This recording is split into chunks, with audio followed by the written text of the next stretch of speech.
Hello friends, ఈరోజు సాయంత్రం బయట వర్షం పడుతుంది. వేడివేడిగా ఏదైనా తినాలనిపిస్తుంది. మా ఇంట్లో పకోడీ వేయమని అడిగారు. సరేలే పకోడీ వేద్దాం అనుకునేటప్పటికి ఉదయం పాలకూర ఫ్రై చేసినప్పుడు కొంచెం పాలకూర ఎక్కువ ఉంటే పప్పులో పెడదామని మిగిల్చారనమాట. ఆ పాలకూరని దాంతోటి ఇప్పుడు పకోడీ చేద్దామని రెడీ చేస్తున్నానండి.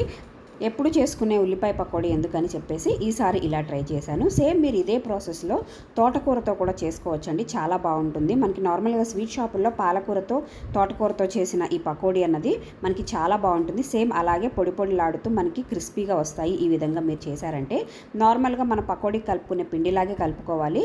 కాకపోతే దీంట్లోకి కొంచెం పాలకూరను వేసుకొని నీళ్ళు ఎక్కువగా పోసుకోకుండా చూడండి ఇలా కాస్త పొడి పొడిలాడేలాగా కలుపుకోవాలి. వాటర్ ఎక్కువ యాడ్ చేసుకోకూడదు. ఇలా పొడి పొడిలాడుతూ కలుపుకుంటే మనకి పకోడీ వేసుకున్నప్పుడు క్రిస్పీగా వస్తాయన్నమాట. ఇలా పకోడీ వేసి పక్కన పెట్టి నేను పక్కకి వెళ్ళే లోపల మా చెల్లి వచ్చి దీన్ని టేస్ట్ చేసి సూపర్గా ఉన్నాయని చెప్పింది. మనం చేసిన వంట పక్కోళ్ళకి నచ్చితే ఆ కిక్కే వేరబ్బా.